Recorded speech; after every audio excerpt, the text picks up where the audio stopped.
નમસ્કારમ વેબકૂફના વહાલા વિદ્યાર્થી મિત્રો. ઘણી બધી પરીક્ષાઓમાં વિજ્ઞાન અને ટેકનોલોજી, સાયન્સ એન્ડ ટેકનોલોજીનો જે વિષય જે છે સિલેબસમાં હોય છે, અને એમાં ખાસ કરી અવકાશ વિજ્ઞાન, સંરક્ષણ વિજ્ઞાન, ઉર્જા નીતિ, આ બધા સબ્જેક્ટ જે એની અંદર હોય છે. તો અવકાશ વિજ્ઞાન છે એમાં ખાસ કરી ઇસરો, એને કઈ રીતે તૈયાર કરવું, ઓછા શબ્દોમાં સિક્વન્સમાં કઈ રીતે એ ટોપિકને કવર કરવો, એનું રિવિઝન ઓછા સમયમાં મેક્સિમમ કઈ રીતે કરવું, એ માટેનો સેશન જે છે આપણે શરૂ કરીએ છીએ. આ સેશન ઉપયોગી ક્યાં થશે તો કે હાલમાં જે CCE ગ્રુપ બી અને અન્ય વર્ગ 3ની પરીક્ષાઓ યોજાવાની છે એમાં સીધા પ્રશ્નમાંથી ઘણા બધા છે. તો જેને ઇસરો બાકી છે અથવા તો વાંચી લીધું છે, રિવિઝન કરવાનું બાકી છે, દરેક લોકો માટે આ સેશન, ઇવન ક્લાસ 1-2ના છોકરાઓ માટે પણ GPSC આ સેશન જે છે એ ખૂબ જ અગત્યનું છે. આખું સેશન આપણે એકસાથે કન્ડક્ટ ન કરતા એને ટુકડામાં એટલે કે 3 પાર્ટમાં ડિવાઈડ કરીશું, જેમાંનો પાર્ટ 1 જે છે એ આપણે આજે ડિસ્કસ કરીશું. પાર્ટ 1ની અંદર આપણે ખાસ કરી અવકાશ વિજ્ઞાન, અવકાશ વિભાગની સ્થાપના, એની સંલગ્ન ઇસરોની અંદર અલગ અલગ કામ કરતી સંસ્થા. ત્યારબાદ એ ભણ્યા પછી આપણે જોઈશું કક્ષા, ઉપગ્રહ જે ભ્રમણ કરતો હોય છે એ કક્ષાના પ્રકારો. ત્યારબાદ એ પ્રક્ષેપણ યાનની સમજૂતી લઈશું અને ત્યારબાદ જે છે સેશનને પૂર્ણ કરીશું. તો શરૂઆત કરીએ અવકાશ વિજ્ઞાન, એમાં ખાસ કરીને ઇસરો. મિત્રો પેલો ઇતિહાસ પહેલાં થોડો ઘણો જોઈ લઈએ કે ભાઈ અવકાશ વિભાગ ઇસરોનો જન્મ ક્યારે થયો અને કેવા સંજોગોમાં થાય છે. તો કે વર્ષ 1962ની અંદર ડૉક્ટર હોમી ભાભાના નેતૃત્વ નીચે ડિપાર્ટમેન્ટ ઓફ એટોમિક એનર્જીની અંડર એક સરસ મજાની કમિટીની રચના થાય છે અને એનું નામ છે ઇન્કોસ્પાર. ફૂલ ફોર્મ પરીક્ષામાં પૂછાયેલું છે, Indian national committee for space research. ફરીવાર વાંચું છું, ફરીવાર બોલું છું, યાદ રાખજો, પરીક્ષામાં પૂછાય છે Indian national committee for space research. આનું ફૂલ ફોર્મ ખાસ યાદ રાખવાનું છે. હવે આજે ઇન્કોસ્પાર નામની જે સંસ્થા છે એ આગળ જઈને ઇસરોના નામે ઓળખાય છે અને એ જે તારીખ અને વર્ષ યાદ રાખવાનું છે, તમને પરીક્ષામાં પૂછાય કે ઇસરોની સ્થાપના ક્યારે થઈ, 15 ઓગસ્ટ 1969, 1969. ઇસરોનું full form Indian Space Research Organisation. તમને એનું ધ્યેય વાક્ય પૂછાય તો યાદ રાખજો, માનવ જાતિની સેવામાં અવકાશ વિજ્ઞાન, અવકાશ તકનીકી. હેડક્વાર્ટર પરીક્ષામાં પૂછાયેલું છે ઇસરોનું બેંગ્લોર છે, કર્ણાટકની અંદર આવેલું બેંગ્લોર છે. અને ખાસ યાદ રાખજો, ન્યૂ દિલ્હી નથી. અહીંયા લોકો ફંબલ કરે છે, અહીંયા લોકો ભૂલ કરે છે. તો ફરીવાર કહું છું, 1962માં ઇન્કોસ્પાર, આગળ જઈને 1969માં ઇસરોના નામે ઓળખાય છે. અને મિત્રો તમારા કમેન્ટમાં મને કહેવાનું છે ઇસરોના જે પ્રથમ અધ્યક્ષ, ચેરમેન છે એ કોણ બને છે. હાલમાં જે ચેરમેન છે એનું નામ છે વી નારાયણ. અને તમારે મને કમેન્ટમાં એ પણ કહેવાનું છે કે વી નારાયણ જે છે એ કેટલામાં ઇસરોના અધ્યક્ષ છે, એનો નંબર મને કહેવાનો છે કે ભાઈ કેટલા નંબરના જે અધ્યક્ષ જે છે એ વી નારાયણ છે. ખ્યાલ આવ્યો કે નહીં? ઓકે, આગળ વધીએ. હવે આપણને ખ્યાલ છે કે 1972 સુધી જે છે આ દરેક પ્રકારની જે અવકાશ વિજ્ઞાનની જે કામગીરી છે એ ડિપાર્ટમેન્ટ ઓફ એટોમિક એનર્જીના નેજા હેઠળ થતી હતી, એની અંડર થતી હતી. હવે સરકારની જરૂરિયાત લાગે છે અને અવકાશ માટે, સ્પેસ રિસર્ચ માટે અલગથી 1972ની અંદર એક વિભાગની સ્થાપના કરે છે. વિભાગનું નામ પડે છે અવકાશ વિભાગ, ડિપાર્ટમેન્ટ ઓફ સ્પેસ. 1972ની અંદરની સ્થાપના થાય છે. તો અહીંયા આપણે આવતા 3 જે છે ઈસવીસન યાદ રાખવાનું છે. 1962માં ઇન્કોસ્પાર, 1969માં ઇસરો અને 1972ની અંદર અવકાશ વિભાગની સ્થાપના થાય છે. હવે અવકાશ વિભાગ છે એ સીધો જે છે એ પ્રધાનમંત્રીની અંડર એ કાર્ય કરે છે. આ પ્રાઇમ મિનિસ્ટરની ઓફિસ, એની અંતર્ગત જે ડિપાર્ટમેન્ટ ઓફ સ્પેસ 1972માં સ્થાપના, ડિપાર્ટમેન્ટ ઓફ સ્પેસ DOS એ કામ કરે છે. અને ડિપાર્ટમેન્ટ ઓફ સ્પેસની અંતર્ગત ઇસરો કામ કરે છે. ત્યારબાદ કેટલીક સ્વાયત્ત સંસ્થા કામ કરે છે. ત્યારબાદ જે વાણિજ્યિક સંસ્થાઓ જે છે એ બધી સંસ્થાઓ કામ કરે છે. હવે જોવાની વાત એ છે કે પરીક્ષામાં કદાચ તમને પૂછી શકાય કે નીચેનામાંથી કઈ સંસ્થા ઇસરોની અંતર્ગત, ઇસરોની હેઠળ કાર્ય કરતી નથી, તો આટલી સંસ્થાઓ છે એ ઇસરોની અંતર્ગત કાર્ય કરે છે. હવે આ બધી સંસ્થાના નામ યાદ રાખવા કરતાં આપણે એ સંસ્થા જોઈ લઈએ તો કે જે ઇસરોની નીચે કામ નથી કરતી, તો એ સંસ્થા માત્ર ને માત્ર આપણે મિત્રો કેટલી યાદ રાખવાની છે તો કે 1, 2, 3, 4 અને 5 સંસ્થા જે છે યાદ રાખવાની છે કે સીધી એ ઇસરોની અંતર્ગત કાર્ય કરતી નથી. કમ્પ્લીટ. ત્યારબાદ આપણે ઇસરોની જે કોમર્શિયલ વિંગ જે છે, કારણ કે ઇસરો દ્વારા થતો જે વેપાર છે, કારણ કે આપણને ખ્યાલ છે કે ઇસરો જે છે એ આંતરરાષ્ટ્રીય ઉપગ્રહો જે છે એ પણ લોન્ચ કરે છે. તો આંતરરાષ્ટ્રીય ઉપગ્રહો માટે વિદેશમાંથી જે જે પૈસા આવે છે, નાણાં આવે છે, તો એનું વ્યવસ્થાપન અને એનો હિસાબ જે છે એ રાખવા માટે એક વિંગ કાર્ય કરે છે, કોમર્શિયલ વિંગ કાર્ય કરે છે. એ મિત્રો અંતરિક્ષ એનું નામ છે. 1992 સ્થાપના થઈ છે અને પછી NSIL New Space India Limited એ આગળ એક નવી સંસ્થા બને છે. તો પહેલાં આપણે સ્વાયત્ત સંસ્થા જોઈ લઈએ, ત્યારબાદ કોમર્શિયલ વિંગ જોઈશું અને છેલ્લે મિત્રો આપણે ISRO અને તેની સાથે સંકળાયેલી અલગ અલગ સંસ્થાઓ છે એની માહિતી મેળવીશું. તો શરૂઆત કરીએ. સ્વાયત્ત સંસ્થાઓ કોના અંતર્ગત કાર્ય કરે છે? ડિપાર્ટમેન્ટ ઓફ સ્પેસની અંતર્ગત કાર્ય કરે છે. અને સ્વાયત્ત સંસ્થાઓ 5 જે છે એ યાદ રાખવાની છે અને આમાંથી પ્રશ્ન 100% પરીક્ષામાં પૂછાવાનો છે. ડિપાર્ટમેન્ટ ઓફ સ્પેસ, અવકાશ વિભાગ. સ્વાયત્ત સંસ્થાઓ કઈ કઈ? PRL ફિઝિકલ રિસર્ચ લેબોરેટરી ક્યાં છે? અમદાવાદમાં છે. સ્થાપના ક્યારે થઈ? 1947માં. કોને સ્થાપના કરી? વિક્રમ સારાભાઈ. બસ આટલું જ યાદ રાખવાનું, પછી આગળ વધવાનું. Okay. NARL national Atmospheric Research laboratory. આખું નામ યાદ રાખજો, આ બધી ખાસ કરીને લેબોરેટરી છે. National Atmospheric Research Laboratory, Gandaki, Tirupati, આંધ્રપ્રદેશમાં છે. 2-3 વાર ભલે જોવું પડે, લખવું પડે, પણ યાદ રાખજો, સીધી તમને હેડક્વાર્ટર જે છે પૂછી લેશે કે ભાઈ ગંડકી, તિરુપતિ, આંધ્રપ્રદેશ. ત્યારબાદની સંસ્થા છે NESAC north eastern space application centre. મિત્રો આપણને ખ્યાલ છે 7 સિસ્ટર છે, 7 રાજ્યો છે ભારતના, 7 બહેનો છે. એનું જે સેન્ટર છે સ્પેસ એપ્લિકેશનનું એ ક્યાં છે? શિલોંગ, મેઘાલયમાં છે. તો ખાસ યાદ રાખજો, મેઘાલયની અંદર છે શિલોંગ, એની અંદર નોર્થ ઇસ્ટર્ન ઉત્તર પૂર્વ સ્પેસ એપ્લિકેશન સેન્ટર. અને જો ખાલી એમ પૂછાય કે સ્પેસ એપ્લિકેશન સેન્ટર, તો મિત્રો અમદાવાદમાં છે. એ પાછું ISRO અંતર્ગત કાર્ય કરે છે. પરંતુ જે NE આગળ નોર્થ ઇસ્ટ લાગી જાય તો એ સ્વાયત્ત સંસ્થા છે, એ ISRO અંતર્ગત કાર્ય કરતું નથી. ત્યારબાદ જો વાત કરીએ IIST Indian Institute of space and technology. Indian Institute of space and technology Thiruvananthapuram કેરળની અંદર કાર્ય કરે છે અને 2007માં એની સ્થાપના થઈ છે અને એશિયાની પ્રથમ સ્પેસ યુનિવર્સિટી છે. કઈ? તો કે IIST. અને 5મી જે સંસ્થા છે એ સેમી કન્ડક્ટર લેબોરેટરી છે મિત્રો, ચંદીગઢમાં છે. જો સીધું તમને સંસ્થાનું નામ અને ઓપ્શનની અંદર ક્યાં સંસ્થા આવેલી છે એ સીધી તમને પૂછી શકાય. તો 5 તમારે લખીને વાંચીને કોઈ પણ રીતે જે છે એ યાદ રાખવાના છે. કમ્પ્લીટ. તો આટલી સંસ્થા થઈ ગઈ, એ સ્વાયત્ત સંસ્થાઓ છે. હવે આપણે વાત કરી લઈએ ISROની વાણિજ્યિક સંસ્થાઓ, કોમર્શિયલ વિંગ, કે જે વેપારનો દેખરેખ કરે છે અને જે પૈસા જે આવે છે આંતરરાષ્ટ્રીય એનું ધ્યાન રાખે છે અને વ્યવસ્થાપન કરે છે. મતલબમાં કે એક પ્રકારનું વેચાણમાં એનો મોટો ફાળો છે કે ભાઈ ISRO પાસે ટેકનોલોજી છે, એ સરસ મજાના પ્રક્ષેપણ યાન બનાવશે, પરંતુ એ પ્રક્ષેપણ યાનમાં કોઈ પણ અન્ય દેશના સેટેલાઇટને લોન્ચ કરવા માટે કેટલા રૂપિયા રાખવા, કેટલું ભાડું લેવું, એ નક્કી બધું અહીંથી થાય અને આ એનું મેનેજમેન્ટ કરશે. તો કોમર્શિયલ વિંગ છે. પહેલાં તો આ બંને વિંગના હેડક્વાર્ટર બેંગ્લોરમાં છે, આ યાદ રહેવું જોઈએ. શરૂઆત થઈ હતી અંતરિક્ષથી, 1992માં શરૂઆત થઈ છે. હવે અંતરિક્ષ જે છે એ આંતરરાષ્ટ્રીય વેપાર પર ધ્યાન આપે છે. ઇન્ટરનેશનલ મોટું કામ છે કે બ્રાઝિલમાંથી સેટેલાઇટ લોન્ચ કરવો છે તો ભાઈ કેટલા રૂપિયામાં લોન્ચ કરશો, આન તેન, તો એ બધું અંતરિક્ષ કાર્ય કરે છે. પરંતુ ડોમેસ્ટિક જે છે, નાના પાયાના જે સેટેલાઇટ છે એના પર જે કાર્ય છે એ કોણ કરે છે? New Space India. આનું ફૂલ ફોર્મ યાદ રાખજો, new Space India limited. New Space India limited. તો બંનેના હેડક્વાર્ટર છે બેંગ્લોરમાં છે અને ISROની કઈ છે શાખા? તો કે કોમર્શિયલ વિંગ છે. ખ્યાલ આવ્યો કે નહીં? તો બસ આટલી જે કેટલીક વાતો છે યાદ રાખવાની છે. બીજું, આજે એક સેન્ટર જે છે INSPACe Indian National Space Promotion and Authorisation Centre. આ કેમ યાદ રાખવાની જરૂર છે? કારણ કે તમને પરીક્ષામાં પૂછશે કે નીચેનામાંથી કઈ સંસ્થાઓ છે એ ISRO અંતર્ગત કાર્ય કરતી નથી. તો આ 5 યાદ રાખવાની, 5 બહુ સહેલી છે. PRL, NARL, NESAC, IIST અને SLC. અને બીજી કેટલીક INSPEC અને આ બંને NSIL અને અંતરિક્ષ.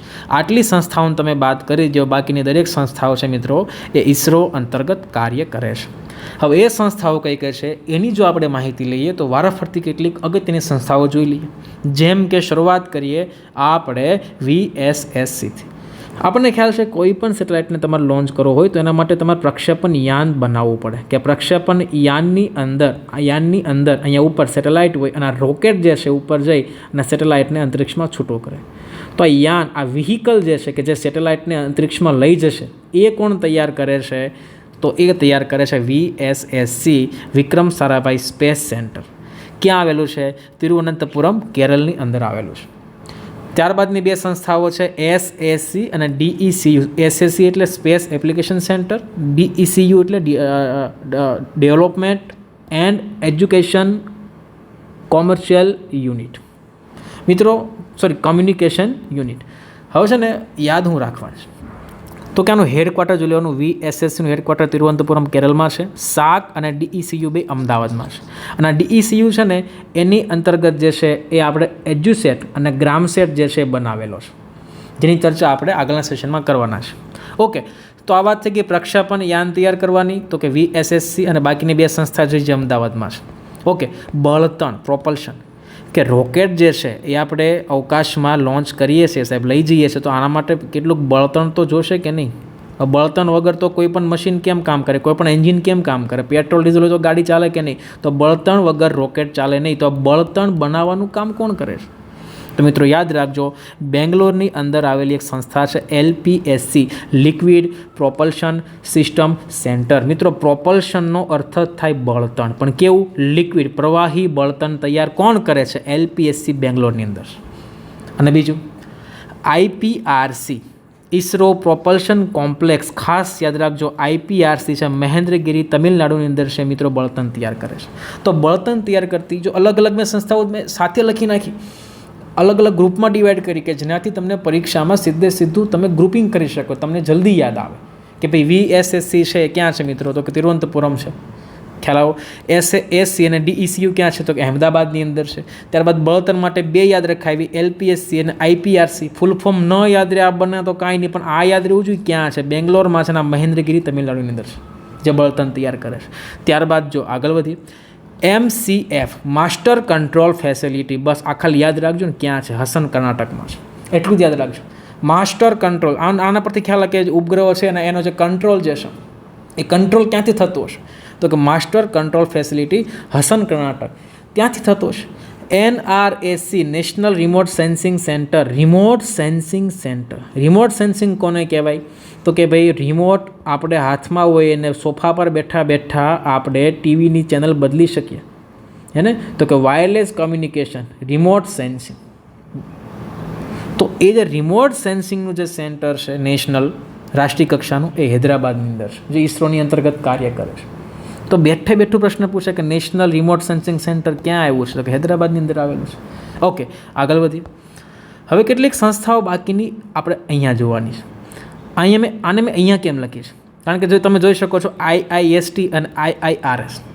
IIST એટલે Indian Institute of space and technology, જે કેરળ તિરુવનંતપુરમમાં છે, જે ઇસરોની અંતર્ગત કાર્ય કરતી નથી, પરંતુ એક સંસ્થા છે જે ઇસરોની અંતર્ગત કાર્ય કરે છે. કઈ છે? IIRS, Indian Institute of Remote sensing, most IMP, જે દહેરાદૂનની અંદર છે.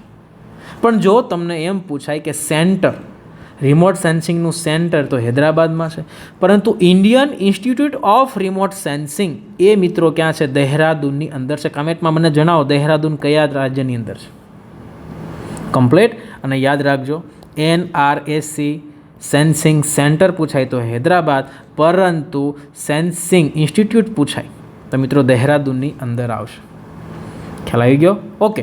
હવે આપણે અહીંયા ઇસરો છે, યુએસએમાં નાસા છે, તો એ માહિતી મેં લખેલી છે GK પર્પઝથી, કે ભાઈ નાસાનું full form National Aeronautics and Space Administration. સ્થાપના ક્યારે થઈ? 1 ઓક્ટોબર 1958, 1958, અને હેડક્વાર્ટર વોશિંગ્ટન DCની અંદર આવેલું છે. આ GK માટે કામનું છે. ઘણી બધી વાર નાસાનું સ્થાપના વર્ષ, તારીખ અને મહિના સાથે પૂછેલું છે. 1 ઓક્ટોબર 1958, એ ભૂલાય નહીં. અને ફૂલ ફોર્મ પણ પૂછેલું કે ભાઈ national Aeronautics and Space administration. Complete. તો આટલી જે માહિતી છે ને એ ઇસરોની સંસ્થા, એની અંતર્ગત સંસ્થા ઇસરોની અંદર કાર્ય કરતી હોય અથવા તો ડિપાર્ટમેન્ટ ઓફ સ્પેસની અંતર્ગત કાર્ય કરતી હોય, એ દરેકની ચર્ચા આપણે કરી. આ કોષ્ટકની અંદર છે એમ નીચે, તો કે અહીંયા ક્યાં હેડક્વાર્ટર છે એ પણ લખેલું છે. તમારે ખાલી શાંતિથી એને જોઈ લેવાનું છે. કમ્પ્લીટ. ઓકે, હવે આગળ વધીએ. ઓર્બિટ, જે ઉપગ્રહ જે છે એ પૃથ્વીની ફરતે જે છે એ ભ્રમણ કરતા હોય છે. તો એ જે કક્ષા જે છે એ કક્ષાને કહેવાય ઓર્બિટ, ભ્રમણ કક્ષા કહેવાય. તો ખાસ કરી તમે ભણેલા જ છો, આપણે રિવિઝન જ કરવાનું છે. 3 પ્રકારની કક્ષા ખાસ કરી છે: LEO, MEO, HEO. લો અર્થ ઓર્બિટ, મીડિયમ અર્થ ઓર્બિટ અને હાઈ અર્થ ઓર્બિટ. લો, મીડિયમ અને હાઈ શું છે? તો કે પૃથ્વીની સપાટીથી ઊંચાઈ છે. પહેલાં લો અર્થ ઓર્બિટના સેટેલાઇટ ફરતા હશે, પછી મીડિયમ અર્થ ઓર્બિટના સેટેલાઇટ ફરતા હશે અને પછી હાઈ અર્થ ઓર્બિટના સેટેલાઇટ ફરતા હશે. જેમ જેમ ઊંચાઈ વધે એમ એનું નામકરણ બદલે. તો પૃથ્વીની સપાટીથી સૌથી નજીક કયા જે સેટેલાઇટ છે ફરતા હશે? તો એ છે લો અર્થ ઓર્બિટ. હવે ઊંચાઈ યાદ રાખજો, 160થી 2000 કિલોમીટરની ઊંચાઈ છે. ત્યારબાદ મીડિયમમાં 2000થી 35,786 અને હાઈ અર્થ ઓર્બિટમાં 35,786થી ઉપર. આ ખાસ કરીને હાઈ અર્થ ઓર્બિટ છે ને એ વિષુવવૃત્તની ઉપર ફરતા હોય છે, જો તમને ચિત્રમાં દેખાય છે. પરંતુ જે લો અર્થ ઓર્બિટ છે એ બંને ધ્રુવો પાસેથી એ ફરતા હોય છે, ઉત્તર દક્ષિણ ફરતા હોય છે અને આ પૂર્વ પશ્ચિમ ફરતા હોય છે. આ વિષુવવૃત્તને સમાંતર હોય છે અને આ ધ્રુવને સમાંતર હોય છે. કયા? લો અર્થ ઓર્બિટમાં ધ્રુવ યાદ રાખવાનું અને HEOમાં વિષુવવૃત્ત યાદ રાખવાનું. કમ્પ્લીટ. ઓકે. લો અર્થ ઓર્બિટમાં ખાસ કરીને 2 પ્રકારની ઓર્બિટ છે. પહેલી છે પોલાર ઓર્બિટ, બીજી છે સન સિન્ક્રોનસ ઓર્બિટ. ઓકે. તો પોલારની અંદર 200થી 1000 કિમીની ઊંચાઈ સુધીના સેટેલાઇટ હોય છે, જેનું ખાસ કાર્ય મેપિંગ એન્ડ ઓબ્ઝર્વેશન હોય, નકશા તૈયાર કરવાના અને દેખરેખનું કાર્ય ખાસ કરીને પોલાર ઓર્બિટની અંદરના જે સેટેલાઇટનું હોય છે. એનું કારણ છે કે આ જે સેટેલાઇટ છે ને એ પૃથ્વીથી નજીક હોય, તમે જોઈ શકો છો, ખાલી 160થી 2000 કિમી સુધી ઉપર હોય છે. તો આસાનીથી જે છે નકશા તૈયાર કરી શકે અને દેખરેખ માટે, જો તમારે દેખરેખ કરવી છે તો નજીક રહેવું પડશે. એટલા માટે અને પોલાર ઓર્બિટ જે છે એ ધ્રુવથી ધ્રુવ જે છે એ ભ્રમણ કરતા હોય છે અને નોર્મલી લો અર્થ ઓર્બિટમાં હોય છે. એનો જ ભાઈ છે સન સિન્ક્રોનસ, 800થી 600 કિમી. ખાસ કરીને ઇન્ડિયન રિમોટ સેન્સિંગ દૂરસંચાર જે ઉપગ્રહો છે એ આ ઓર્બિટની અંદર ભ્રમણ કરતા હોય છે. અને એમાં પણ ખાસ યાદ રાખજો કે સન સિન્ક્રોનસ ઓર્બિટની અંદર જ્યારે કોઈ પણ સેટેલાઇટને આપણે લોન્ચ કરીએ છીએ તો એને 98.6 ડિગ્રી સાથે છોડવામાં આવે છે. એક અહીંથી પ્રશ્ન નીકળી શકે. ઓકે. ત્યારબાદ મીડિયમ અર્થ ઓર્બિટમાં ખાસ કરી નેવિગેશન અને નેવિગેશન એટલે GPS, આપણને રસ્તો બતાવે, નેવિગેટ કરે. તો નેવિગેશન અને સંચાર માટે ઉપયોગ થાય છે. અને ઊંચાઈની વાત કરીએ તો પૃથ્વીની સપાટીથી 2000થી 35,786. જો આ બોલવામાં ભી પડી જાય તો આને આપણે એટલું યાદ રાખવાનું કે 35,786 કરતાં 36,000 ને સમથિંગ યાદ રાખવાનું. 36,000 આટલા કિલોમીટર. આટલો ઊંચો સેટેલાઇટ હોય સાહેબ, આટલો ઊંચો સેટેલાઇટ હોય. 35,786 કિલોમીટર પૃથ્વીની સપાટીથી અહીંયા તરતો હોય. આટલું વિરલ જે કામ છે એ આ ઇસરો દ્વારા કરવામાં આવે છે. આ અઘરું કામ છે. ત્યારબાદ હાઈ અર્થ ઓર્બિટ 35,786 કિમીથી પણ ઊંચાઈએ આ સેટેલાઇટ જે છે એ ભ્રમણ કરતા હોય છે પૃથ્વીની આસપાસ. એમાં ખાસ કરી 2 પ્રકારના છે, જીઓ સિન્ક્રોનસ ઓર્બિટ અને જીઓ સ્ટેશનરી ઓર્બિટ. ખાસ કરી એનું કામ કેવા સેટેલાઇટ એની અંદર હોય છે તો કે સંચાર અને નેવિગેશનના સેટેલાઇટ જે છે એની અંદર ખાસ તમને જોવા મળશે. હવે આ જે સેટેલાઇટ છે એને તમે પૃથ્વીની સપાટીથી ઉપર તરફ છોડો છો તો એને છોડવા માટે એક સ્પેશિયલ પ્રકારની સિસ્ટમ હશે, એને કહેવાય સ્પેસ ટ્રાન્સપોર્ટેશન સિસ્ટમ. કે ભાઈ સેટેલાઇટને પૃથ્વીની સપાટીથી 36,000 કિલોમીટર સુધી લઈ જવા માટે જે સિસ્ટમ લાગે એને કહેવાય સ્પેસ ટ્રાન્સપોર્ટેશન સિસ્ટમ, અવકાશ પરિવહન પ્રણાલી. ઉપગ્રહને અવકાશમાં પ્રક્ષેપિત કરવા માટે જરૂરી સિસ્ટમ. હવે એ માટે થઈ આપણે રોકેટ લોન્ચિંગ સેન્ટર બનાવવા પડશે કે જે જગ્યાએથી તમે રોકેટને લોન્ચ કરી શકો એવી જગ્યા તમારે ફિક્સ કરવી પડશે. તો જૂનું જે સેન્ટર હતું એનું નામ છે Thumba equatorial rocket launching centre, જે મિત્રો થુમ્બા કેરળની અંદર છે. હવે ત્યાં જ કેમ હતું તો કે મેગ્નેટિક ઇક્વેટર, કે ત્યાંથી ચુંબકીય વિષુવવૃત્ત જે છે પસાર થાય. પરીક્ષામાં પૂછાઈ ગયેલો છે. અને યાદ રાખજો થુમ્બા ઇક્વેટોરિયલ રોકેટ લોન્ચિંગ સ્ટેશનની સ્થાપના 1963ની અંદર થયેલી છે. એવી જગ્યા કે જ્યાંથી રોકેટ લોન્ચ કરવામાં આવે છે. કમ્પ્લીટ. હાલમાં રોકેટ જે છે સેટેલાઇટ જે છે લોન્ચ ક્યાંથી થાય છે આપણને સૌને ખ્યાલ છે, એ સતીશ ધવન સ્પેસ સેન્ટરથી જે છે એ સેટેલાઇટ જે છે લોન્ચ થાય છે. એનું પહેલાં નામ હતું શ્રી હરિકોટા રેન્જ, આંધ્રપ્રદેશની અંદર જ આવેલું છે. અને 2002થી એ ઓળખાય છે સતીશ ધવન સ્પેસ સેન્ટર. આ તમે જોઈ શકો છો ચિત્રમાં, સરસ મજાનું જે છે એ રોકેટ છે. અને આપણે જે સેટેલાઇટ છે ને આની અંદર હોય, ઉપરનો ભાગ છે ને ત્યાં જ સેટેલાઇટ હોય, ઉપગ્રહ હોય. સેટેલાઇટ હોય. અને આ જે આખો ભાગ છે ને એ આખો રોકેટ છે. આ રોકેટ શું કરે તો કે પૃથ્વીની સપાટીથી ઉપર તરફ જઈ અને આ જે સેટેલાઇટવાળો જે ભાગ છે એને પ્રક્ષેપિત કરે. તો આપણે આ ભાગની ચર્ચા કરીએ છીએ. આને કહેવાય રોકેટ લોન્ચિંગ સિસ્ટમ. હવે આને આખાને વ્હીકલ કહેવાય. માનો કે આ રિક્ષા છે, આ આટલી રિક્ષા છે અને એની ઉપર બેઠેલો પેસેન્જર છે, એને આપણે સેટેલાઇટ કહીએ છીએ.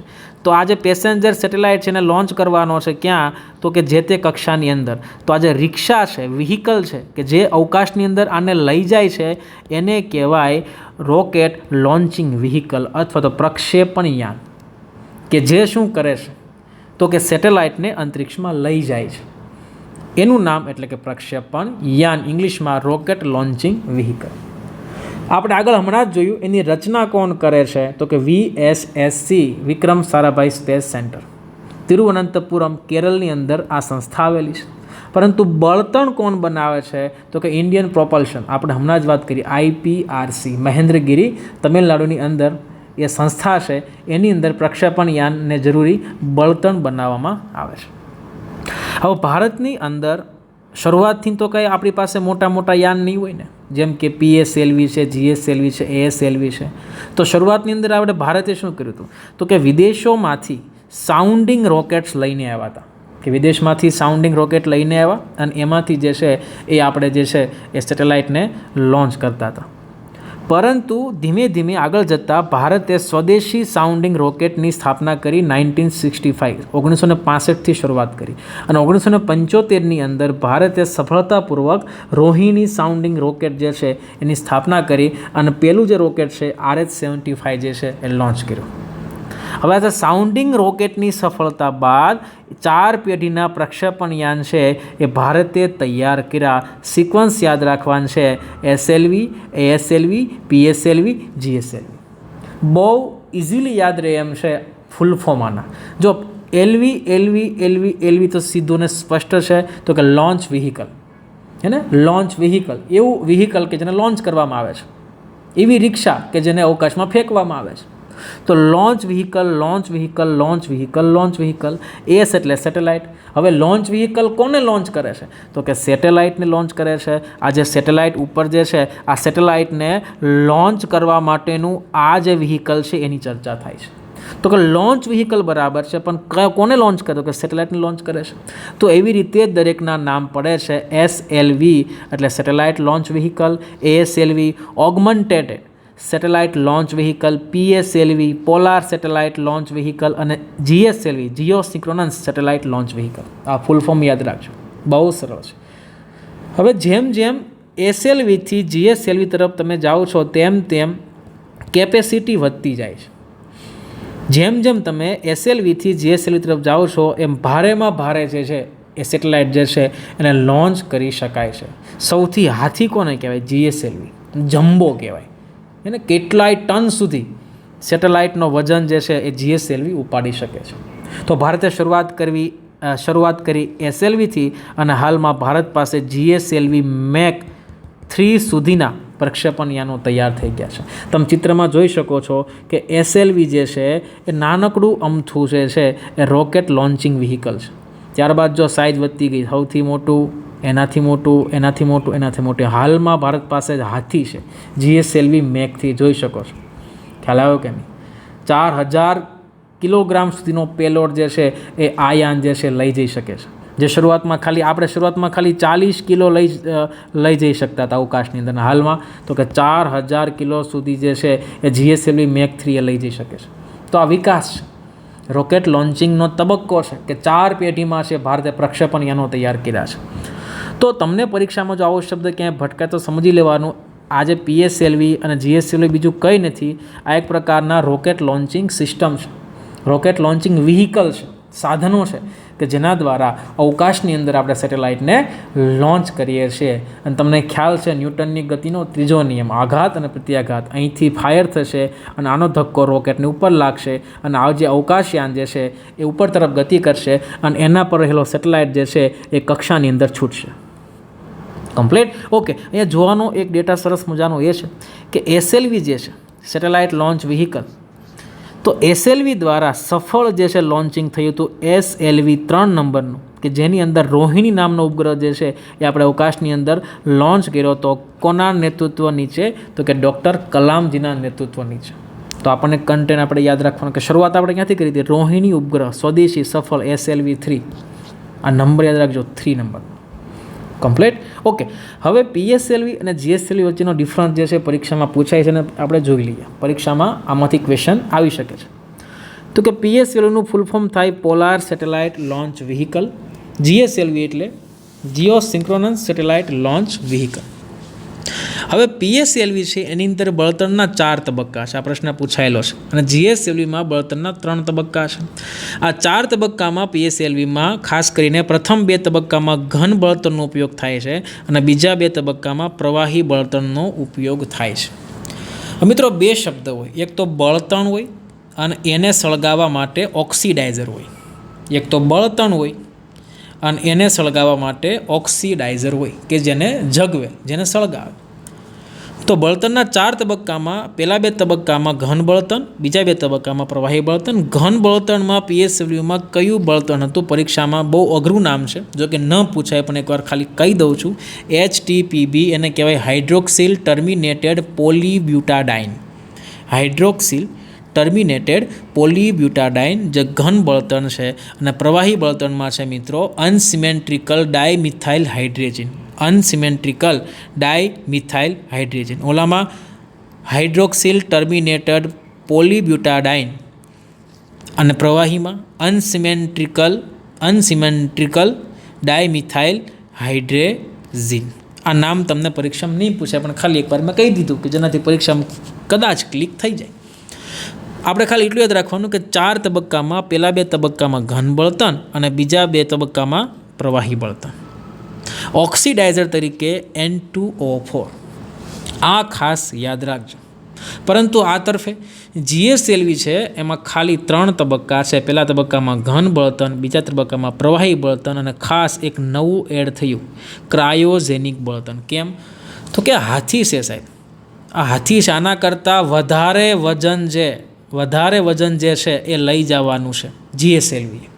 તો એક ત્રીજો તબક્કો આવિષ્કાર છે ક્રાયોજેનિક બળતણ, એનો ઉપયોગ થાય છે. પરીક્ષામાં પૂછાશે કે GSLV PSLVથી અલગ કેમ છે? કારણ કે એની અંદર એક ત્રીજો તબક્કો ક્રાયોજેનિક બળતણ જે છે, ક્રાયોજેનિક ફ્યુલ જે છે એનો ઉપયોગ થાય છે. અને પરીક્ષામાં ઘણી બધી પરીક્ષામાં રિપીટેડ મોડમાં પૂછાયેલું છે કે ક્રાયોજેનિક બળતણમાં કયા કયા પ્રકારના બળતણ હોય છે. તો યાદ રાખજો, પ્રવાહી હાઇડ્રોજન અને પ્રવાહી ઓક્સિજન. જેમાં પ્રવાહી હાઇડ્રોજન બળતણ તરીકેનું કાર્ય કરે છે, જ્યારે પ્રવાહી ઓક્સિજન જે છે એ ઓક્સિડાઇઝર તરીકેનું કાર્ય કરે છે. પ્રવાહી હાઇડ્રોજન છે એ બળતણ તરીકેનું કાર્ય કરે છે, જ્યારે પ્રવાહી ઓક્સિજન જે છે એ ઓક્સિડાઇઝર તરીકેનું કાર્ય કરે છે. આ ભૂલાવવું ન જોઈએ. ગમે ત્યાં ક્રાયોજેનિક બળતણ આવ્યું તો પ્રવાહી હાઇડ્રોજન, પ્રવાહી ઓક્સિજન, હાઇડ્રોજન બળતણ અને ઓક્સિજન ઓક્સિડાઇઝર જે સળગાવવાનું કાર્ય કરે છે. ખ્યાલ આવ્યો કે નહીં? તો આ બંને ડિફરન્સ એક ખાસ યાદ રાખવા. પરીક્ષામાં તમને સીધું પૂછે કે ક્રાયોજેનિક બળતણ કેમાં ઉપયોગ થશે? તો કે GSLVમાં ઉપયોગ થશે. કમ્પ્લીટ. ઓકે, PSLVના દીકરા કયા કયા છે? કે PSLVએ ની અંદર કયા કયા લોન્ચિંગ વ્હીકલો જે છે એ બનાવવામાં આવ્યા છે, તો એની જો ચર્ચા કરી લઈએ તો PSLVની અંદર તો કે એક તો G સિરીઝ, CS સિરીઝ અને XL સિરીઝ. G સિરીઝને સ્ટાન્ડર્ડ સિરીઝ કહેવાય છે, C એને કોર અલોન કહેવાય છે અને XL તમે નામ સાંભળ્યું છે ઘણા બધા મિશનની અંદર. XL ખાસ કરીને ચંદ્રયાન 1ની વાત કરો સાહેબ તો કે C11 જે છે, XL C11 તો કે એનું નામ છે એક્સ્ટ્રા લાર્જ. કમ્પ્લીટ. તો 3 સિરીઝ જે છે એ PSLVની છે. આ બાજુ GSLV Mach 1, Mach 2 અને Mach 3. આ હાથી જે છે એ Mach 3 છે, બાહુબલી કહેવાય છે ને આને લોન્ચિંગ વ્હીકલનો બાહુબલી કહેવાય છે. અને એને હાલમાં એક નવા નામથી ઓળખવામાં આવે છે LVM3 લોન્ચ વ્હીકલ Mach 3. આનો ઉપયોગ ક્યાં થયો હતો? તો કે ચંદ્રયાન 3 જે આપણે મોકલ્યું એની અંદર GSLV Mach 3નું જે નવું વર્ઝન છે, નવું નામ એટલે કે LVM3 નો ઉપયોગ કરવામાં આવ્યો હતો. કમ્પ્લીટ. તો આ સેશનને આપણે આટલો રાખીએ છીએ. આવતા સેશનમાં આપણે કન્ટિન્યુ કરીશું અને એમાં આપણે જોઈશું અલગ અલગ પ્રકારના ઉપગ્રહોની સિરીઝ, સંચાર, રિમોટ સેન્સિંગ, નેવિગેશન અને અન્ય જે ભારત દ્વારા જે ઉપગ્રહો લોન્ચ કરવામાં આવ્યા છે એની માહિતી મેળવીશું. અને ત્યારબાદ જે છે એ આપણે આ સેશનને પૂરો કરીશું. ધન્યવાદ.